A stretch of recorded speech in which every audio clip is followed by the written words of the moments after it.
தமிழகம் முழுவதும் நீங்க ஆர்ப்பாட்டம் பண்ணிட்டு இருங்க, நாங்க மக்கள் நோக்கி போறோம்.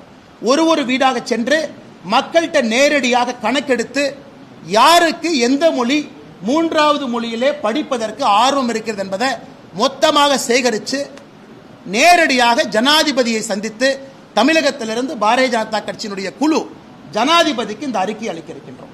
90 நாட்கள் முடிந்து ஜனாதிபதி அவர்களுக்கு அந்த அறிக்கையை நேரடியாக கொடுக்கிறோம்.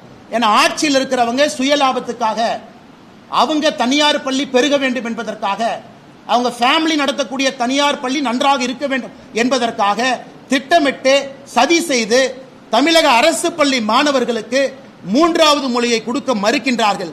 ஏன்னா தனியார் பள்ளி பெருசாகணும், 40,000 ரூபாய் ஃபீஸ் வாங்கணும், 30,000 ரூபாய் வாங்கணும். அரசு பள்ளியிலிருந்து வருஷத்துக்கு 2-3 லட்சம் மாணவர்கள் வெளியே போக வேண்டும் என்பது வேண்டுமென்றே கண் முன்னால் ஒரு தலைமுறையை அளித்துக் கொண்டிருக்கின்றார்கள்.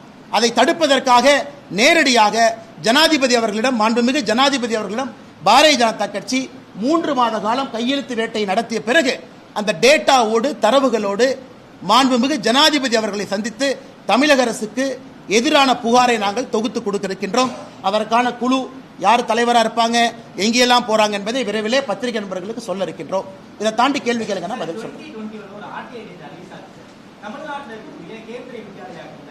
ஒரு தமிழ் ஆசிரியர் கூட கிடையாது ஒரு டேட்டா ரிலீஸ் ஆயிருக்கு. இப்போதைக்கு என்ன ஸ்டேட்டஸ்ல இருக்கு? ஆல் ஓவர் இந்தியாவை பொறுத்த வரைக்கும் ஆயிரக்கணக்கான கேள்வி இருக்கு. இந்த ஆயிரக்கணக்கான கேள்வியில எத்தனை மாணவர்கள் தமிழ் படிக்கிறாங்க, எத்தனை மாணவர்கள் சவுத் இந்தியன் லாங்குவேஜ்? நாளைக்கு காலையில அன்பில் மகேஷ் பொய்யாமொழி, நாளை காலையில் அமைச்சர் மத்திய அரசுக்கு கேந்திர வித்யா பள்ளிகளுக்கு எங்களுக்கு தமிழ் ஆசிரியர்கள் வேண்டும், அதுல மூன்றாவது மொழியாக தமிழ் இருக்கும்னு கடிதம் எழுதினாங்கன்னா நாளைக்கு சாயந்தரம் பிரதான் அவர்களை சந்தித்து என்ன வேண்டுமோ செய்து கொண்டு வருகின்றோம். ஒரு நிமிஷம் நான் சேலஞ்ச் பண்றேன். நான் எஜுகேஷன் மினிஸ்டருக்கு சேலஞ்ச் பண்றேன். நாளைக்கு காலையில கேந்திரிய வித்யாலயால சொல்றது கேளுங்க, கேள்வி கேட்டீங்க கேட்கறது.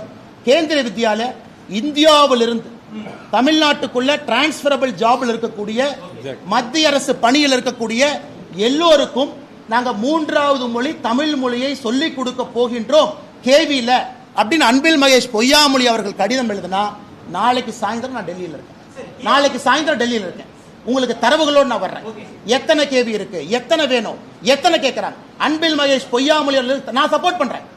இந்தியாவில் இருக்கக்கூடிய எந்த அரசு அதிகாரி டிரான்ஸ்பரபிள் ஜாப்ல தமிழ்நாட்டு